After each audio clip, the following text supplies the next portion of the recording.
ചില ആളുകൾ പറയാറുണ്ട് രാത്രി ഉറക്കമേ വരാറില്ല, ഞാൻ ഈ ഒരു പുലർച്ച നേരത്തൊക്കെയാണ് കിടന്നുറങ്ങുന്നത് എന്ന്. അപ്പം അവരിലൊക്കെ ഒരുപാട് പ്രോബ്ലംസ് ആണ് വരുന്നത്. രാവിലെ എഴുന്നേൽക്കുന്ന സമയത്ത് അവർക്ക് ഈ ഒരു മോഷൻ്റെ പ്രോബ്ലം വല്ലാതെ നിൽക്കും. എല്ലാ ദിവസവും നമ്മൾ രാവിലെ തന്നെ നമ്മൾ ക്ലിയർ ആയിട്ട് ആ ഒരു മോഷൻ അല്ലെങ്കിൽ ഒരു ശോധന നടന്നിട്ടുണ്ടെങ്കിൽ എന്തായിരിക്കും, നമുക്ക് ആ ഒരു ദിവസം ഫുഡ് കഴിക്കാനും അല്ലെങ്കിൽ നമ്മൾ കുറച്ചും കൂടി ആയിട്ട് ആക്റ്റീവായിട്ട് നിൽക്കാനൊക്കെ നന്നായിരിക്കും. പക്ഷേ ഈ പ്രോപ്പറായിട്ട് ശോധന ഇല്ലെങ്കിൽ നമുക്ക് ആ ഒരു ദിവസം കംപ്ലീറ്റ് നമ്മൾ മൂഡ് ഔട്ട് പോലെ ആയിരിക്കും. ഒരു സുഖം കിട്ടുന്നില്ല, നമുക്കൊന്നും ഒരു അവസ്ഥയിലോട്ടൊക്കെ പോവാറുണ്ട്.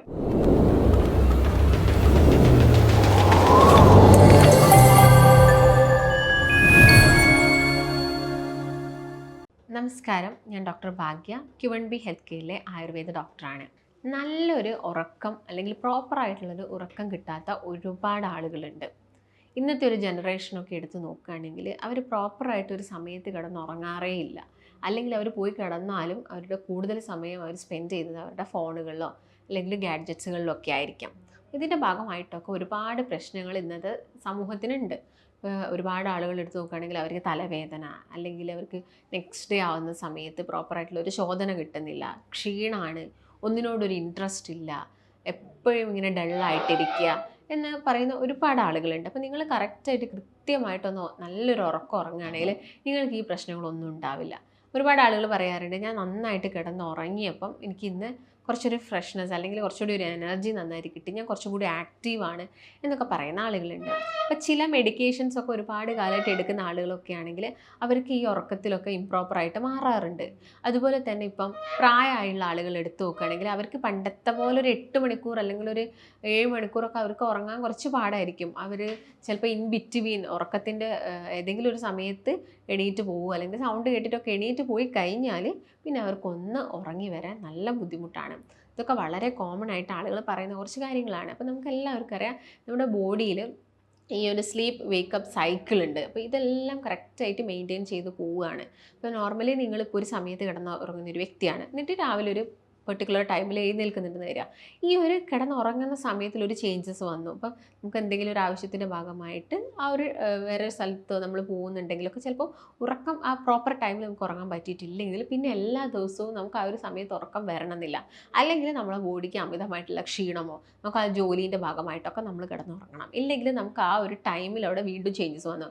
അതാണ് ആ ഒരു സിർക്കാഡിയൻ ഋതത്തിലും കാര്യത്തിലെല്ലാം തന്നെ എന്തായി ചേഞ്ചസ് വന്നു. ആ ഒരു ബയോളജിക്കൽ ക്ലോക്കിൽ തന്നെ മാറ്റം വന്നതുകൊണ്ട് നമുക്ക് ആ പ്രോപ്പറായിട്ടുള്ള ആ ഒരു സമയത്തിൽ തന്നെ നമുക്ക് കിടന്നുറങ്ങാൻ പറ്റി എന്ന് വരില്ല. ചില ആളുകൾ പറയാറുണ്ട് രാത്രി ഉറക്കമേ വരാറില്ല, ഞാൻ ഈ ഒരു പുലർച്ച നേരത്തൊക്കെയാണ് കിടന്നുറങ്ങുന്നത് എന്ന്. അപ്പം അവരിലൊക്കെ ഒരുപാട് പ്രോബ്ലംസ് ആണ് വരുന്നത്. രാവിലെ എഴുന്നേൽക്കുന്ന സമയത്ത് അവർക്ക് ഈ ഒരു മോഷൻ്റെ പ്രോബ്ലം വല്ലാതെ നിൽക്കും. എല്ലാ ദിവസവും നമ്മൾ രാവിലെ തന്നെ നമ്മൾ ക്ലിയർ ആയിട്ട് ആ ഒരു മോഷൻ അല്ലെങ്കിൽ ഒരു ശോധന നടന്നിട്ടുണ്ടെങ്കിൽ എന്തായിരിക്കും, നമുക്ക് ആ ഒരു ദിവസം ഫുഡ് കഴിക്കാനും അല്ലെങ്കിൽ നമ്മൾ കുറച്ചും കൂടി ആയിട്ട് ആക്റ്റീവായിട്ട് നിൽക്കാനൊക്കെ നന്നായിരിക്കും. പക്ഷേ ഈ പ്രോപ്പറായിട്ട് ശോധന ഇല്ലെങ്കിൽ നമുക്ക് ആ ഒരു ദിവസം കംപ്ലീറ്റ് നമ്മൾ മൂഡ് ഔട്ട് പോലെ ആയിരിക്കും. ഒരു സുഖം കിട്ടുന്നില്ല, നമുക്കൊന്നും ഒരു അവസ്ഥയിലോട്ടൊക്കെ പോവാറുണ്ട്. അപ്പോൾ നിങ്ങൾ എന്ത് ചെയ്യുക, കിടന്നുറങ്ങുന്നുണ്ടെങ്കിൽ ഒരു 7 മുതൽ 8 മണിക്കൂർ വരെ നിങ്ങൾക്ക് കിടന്നുറങ്ങാവുന്നതാണ്. ചിലപ്പോൾ പ്രായമാവുന്ന ആളുകളിൽ അത് ഒരു 6 to 7 അവേഴ്സിലോട്ട് പോകും. അത് നോർമലി ആയിട്ടുള്ള കാര്യങ്ങളാണ്. അതിൽ നമ്മൾ ഓവർ വെറീഡ് ആവുന്ന ആവശ്യമൊന്നുമില്ല. കാരണം ഞാൻ 40 വയസ്സിൽ ഞാൻ 8 മണിക്കൂർ കിടന്നുറങ്ങി, ഒരു 50ഒക്കെ എത്തിയപ്പോഴത്തേക്ക് ഞാനിപ്പോൾ ഒരു 6 മണിക്കൂറൊക്കെ ഉറങ്ങുന്നുള്ളൂ എന്ന് പറയുന്നത് നോർമലായിട്ടുള്ള കാര്യമാണ്. അതിൽ നമ്മൾ ടെൻഷൻ ആവുക വെറീഡ് ആവുക ഒന്നും ആവശ്യകതയില്ല. അല്ലാത്ത ഇപ്പോൾ ചെറിയ കുട്ടികളൊക്കെ എടുത്ത് നോക്കുകയാണെങ്കിൽ ഒരു 25 വയസ്സൊക്കെ എത്തുമ്പോഴേക്കും അവർക്ക് ഈ ഉറക്കം കിട്ടുന്നില്ല, അവർ ഈ 12 മണിക്ക് ശേഷം മാത്രമാണ് ഉറങ്ങുന്നത്, ഇങ്ങനെയുള്ള കുറേ കാര്യങ്ങൾ നമ്മൾ കേൾക്കാറുണ്ട്. അപ്പോൾ നിങ്ങൾ എന്ത് ചെയ്യുക, നിങ്ങളെ സ്ലീപ്പ് സൈക്കിൾ വളരെ ഫിക്സ്ഡ് ആക്കി വെക്കാൻ നോക്കുക. അതായത് നിങ്ങൾ രാത്രി ഇപ്പോൾ ഒരു 10 മണിക്ക് ഉറങ്ങുന്നുണ്ടെങ്കിൽ ഒരു 8 മണിക്കൂർ നിങ്ങൾ ഉറങ്ങുക. പിന്നെ ഒരു 6 മണീൻ്റെ മുൻപൊക്കെ ആയിട്ട് നിങ്ങൾ എന്ത് ചെയ്യുക, എഴുന്നേൽക്കാൻ നോക്കുക. എഴുന്നേൽക്കിയിട്ട് നിങ്ങൾ എല്ലാ ദിവസവും ഒരു എക്സസൈസ്, അതിപ്പോൾ നിങ്ങളുടെ പ്രാണായാമം പോലുള്ള എക്സസൈസ് ഉണ്ട്, ബ്രീത്തിങ് എക്സസൈസ് ഉണ്ട്, അത് നമുക്ക് ചെയ്യാം. അതുപോലെ തന്നെ നോർമലി നമ്മളെ ബോഡിക്കുള്ള ഒരു എക്സസൈസും കാര്യങ്ങളൊക്കെ ചെയ്യുകയാണെങ്കിൽ ആക്റ്റീവും ആയിരിക്കും. നിങ്ങളുടെ ഡൈജഷൻ കുറച്ചും കൂടി ഈസി ആവുകയും ചെയ്യും. പ്രോപ്പറായിട്ടുള്ള ഒരു ശോധനയൊക്കെ ഉണ്ടാവുകയും ചെയ്യും. ഈ രാത്രി ഒരുപാട് സമയം ഫോണിൽ കണ്ടു കിടക്കുക, അല്ലെങ്കിൽ രാത്രിത്തെ ഭക്ഷണം തന്നെ കഴിക്കുക എത്ര മണിക്കാണ്, 10 മണിക്ക് കഴിക്കുന്ന ആളുകളുണ്ട്. അപ്പോൾ അവർക്ക് എന്താണ്, അതായത് ശരീരം തന്നെ അവരെല്ലാ ദിവസവും നശിപ്പിച്ചുകൊണ്ടിരിക്കുകയാണ്. ഈ 10 മണിക്കൊക്കെ ഭക്ഷണം കഴിച്ച് കഴിഞ്ഞിട്ട് ഒരു 11 മണി 12 മണിയൊക്കെ ആകുന്ന സമയത്ത് നിങ്ങൾ കിടന്നുറങ്ങുക, കിടന്നുറങ്ങും. ഈ ലേറ്റ് നൈറ്റിൽ ഫുഡ് കഴിക്കുന്ന ശീലം തന്നെ നിങ്ങൾ കംപ്ലീറ്റ് ആയിട്ട് ഒഴിവാക്കാൻ വേണ്ടിയിട്ട് നോക്കുക. നിങ്ങൾ 10 മണിക്ക് കിടന്നുറങ്ങുക. അപ്പോൾ അതിൻ്റെ ഒരു 3 മണിക്കൂർ മുൻപേ എന്ന് പറയുമ്പോൾ ഒരു 7 മണിയൊക്കെ ആകുന്ന സമയത്ത് തന്നെ നിങ്ങൾ 7 മണി 7:30 ആകുന്ന സമയത്ത് തന്നെ നിങ്ങൾ ഫുഡ് കഴിച്ചിരിക്കുക. അങ്ങനെയാവുന്ന സമയത്ത് പ്രോപ്പറായിട്ടുള്ള ഡൈജഷനാണ് അവിടെ നടന്നുകൊണ്ടിരിക്കുന്നത്. ഇപ്പോൾ നിങ്ങളൊരു 9:30ക്കൊക്കെ ഭക്ഷണം കഴിച്ചിട്ട് 10 മണിക്ക് കിടന്നുറങ്ങുന്നതും തെറ്റാണ്. 10 മണിക്ക് ഉറങ്ങണമല്ലോ എന്ന് വിചാരിച്ചിട്ട് 9:30ക്ക് ഭക്ഷണം കഴിക്കുന്ന ആളുകളുണ്ടാവും.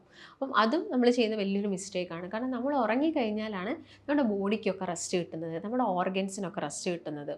അപ്പോൾ ഈ ഓർഗൻസ് ആ ഒരു സമയത്ത് ഉറങ്ങുന്നതിൻ്റെ ജസ്റ്റ് മുൻപായിട്ട് നിങ്ങൾ ഫുഡ് കഴിച്ച് കഴിഞ്ഞാൽ അതിൻ്റെ ഡൈജഷൻ പ്രോസസ്സ് നമ്മുടെ മൗത്തിൽ നിന്ന് സ്റ്റാർട്ട് ചെയ്യണം. അപ്പോൾ അത് അവിടുന്ന് തുടങ്ങുമ്പോൾ പ്രോപ്പറായിട്ടുള്ളൊരു ഡൈജഷൻ നടക്കില്ല. അല്ലെങ്കിൽ വീണ്ടും അവിടെ ഓർഗൻസ് വർക്ക് ചെയ്യാൻ തുടങ്ങുകയാണ്, അല്ലെങ്കിൽ ഇൻസുലിൻ അവിടെ ഉൽപ്പാദിപ്പിക്കുകയാണ്. നമ്മൾ കഴിച്ച ഭക്ഷണം ഡൈജസ്റ്റായി അതിൽ നിന്ന് ഷുഗർ റിലീസ് ചെയ്യുന്നുണ്ടെങ്കിൽ ആ ഒരു ഭക്ഷണത്തിന് ആ ഒരു ഷുഗറിനെ അബ്സോർപ്ഷൻ നടക്കണമെങ്കിൽ എന്ത് വേണം? ഇൻസുലിൻ വേണം. ഈ ഒരു ഇൻസുലിൻ അവിടെ കൂടുതലായിട്ടും രാത്രി സമയങ്ങളിൽ ഉൽപ്പാദിപ്പിക്കുന്നുണ്ടെങ്കിൽ അവിടെ നമ്മുടെ ഇമ്മ്യൂൺ സിസ്റ്റം വീക്ക് ആവാനുള്ള ചാൻസസ് ഉണ്ട്.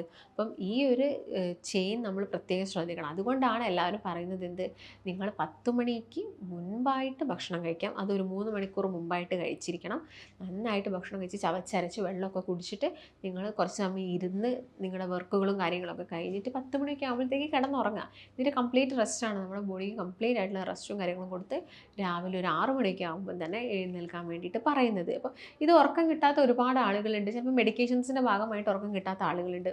അതുപോലെ തന്നെ ഇപ്പം ഒരുപാട് ടെൻഷൻ അടിക്കുക, അല്ലെങ്കിൽ എന്നും സ്ട്രെസ്സാണ്, വർക്കിൻ്റെ ഭാഗമായിട്ടൊക്കെ സ്ട്രെസ് ആണെങ്കിലും നമുക്ക് ഈ ഉറക്കത്തിൻ്റെ പ്രശ്നങ്ങൾ വരാം. അതുപോലെ തന്നെ ചിലപ്പോൾ നമുക്ക് യൂറിൻ രാത്രി സമയങ്ങളിൽ കൂടുതൽ സമയം പാസ് ചെയ്യുന്ന ആളുകളുണ്ട്. ഇപ്പം പ്രോസ്റ്റേറ്റിൻ്റെ കംപ്ലയിൻ്റ് ഒക്കെ ഉണ്ടെങ്കിലും അവർ ഈ നൈറ്റ് ടൈമിൽ യൂറിൻ കൂടുതൽ സമയം എഴുന്നേറ്റ് പാസ് ചെയ്യാറുണ്ട്. അപ്പം അതിനുള്ള റീസണിൽ ഒന്ന് നമ്മൾ ഈ ഉറങ്ങുന്നതിൻ്റെ കുറച്ച് മുൻപായിട്ടൊക്കെ കൂടുതൽ വെള്ളം കുടിക്കുന്നതാണ്. അപ്പം ഇങ്ങനെയുള്ള വ്യക്തികളൊക്കെ ഒരു 8 മണിക്ക് മുൻപായിട്ട് തന്നെ നിങ്ങൾ വെള്ളമൊക്കെ കുടിച്ചിട്ട് ഇരിക്കാൻ വേണ്ടിയിട്ട് നോക്കുക. എന്നിട്ട് യൂറിനൊക്കെ പാസ് ചെയ്യുക. അതൊക്കെ നമുക്ക് ഈ നൈറ്റ് ടൈമിൽ ഇടയ്ക്കിടയ്ക്ക് യൂറിനേഷനൊക്കെ നമുക്ക് പ്രിവെൻറ്റ് ചെയ്യാൻ വേണ്ടിയിട്ട് സാധിക്കും.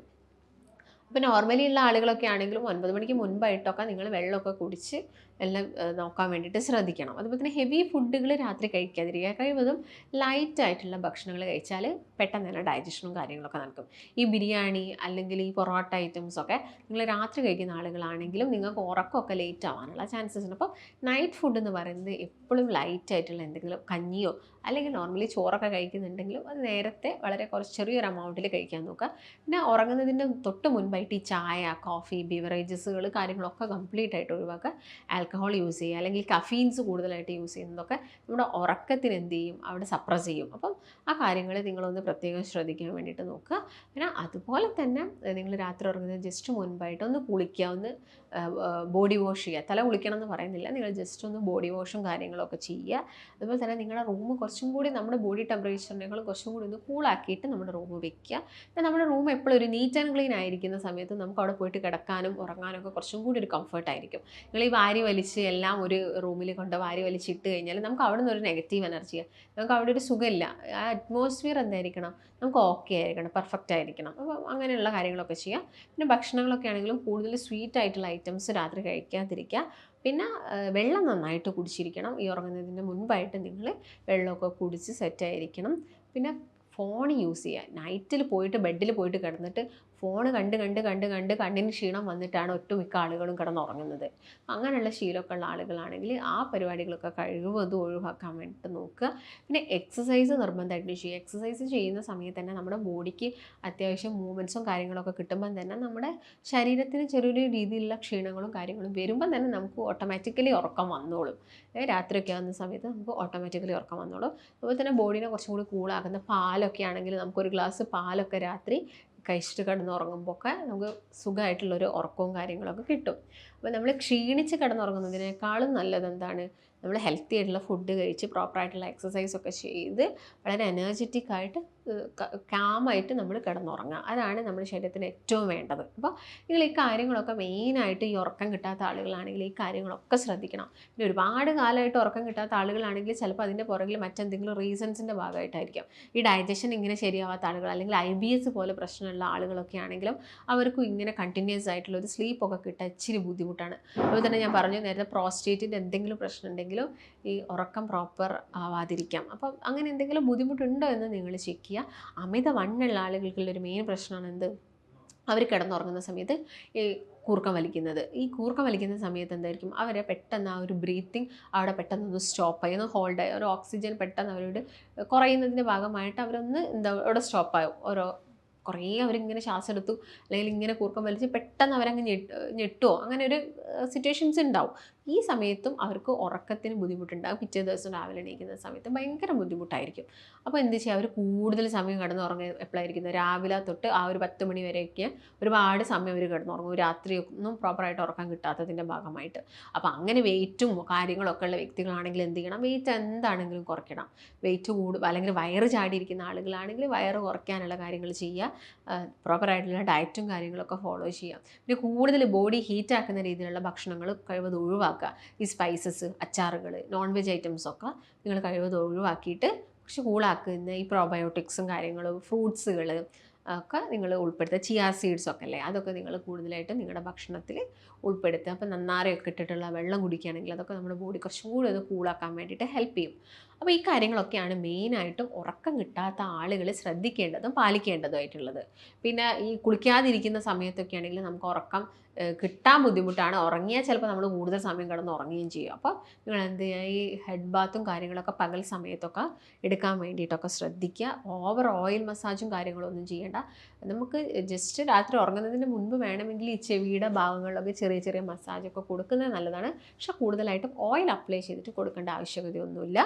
അപ്പോൾ മെയിനായിട്ട് നിങ്ങൾ ഈ കാര്യങ്ങളൊക്കെ ശ്രദ്ധിക്കുക. ഇങ്ങനെ ഒരുപാട് കാലമായിട്ട് ഉറക്കം കിട്ടുന്നില്ല, ഒരുപാട് ടെൻഷനാണ്, അല്ലെങ്കിൽ മറ്റെന്തെങ്കിലും റീസൺസ് കാരണമാണ് നിങ്ങൾക്ക് ഉറക്കം കിട്ടാത്തതൊക്കെ ആണെങ്കിലും, അതുപോലെ തന്നെ നിങ്ങൾക്ക് കൺസൾട്ടേഷൻ അത്യാവശ്യമായിട്ടുള്ള ആളുകളൊക്കെ ആണെങ്കിൽ നിങ്ങൾക്ക് താഴെ കാണുന്ന നമ്പറിൽ കോൺടാക്റ്റ് ചെയ്യാവുന്നതാണ്. നമുക്ക് മറ്റൊരു നല്ല ഹെൽത്ത് ടോപ്പിക്ക് വെച്ച് വീണ്ടും കാണാം. നന്ദി.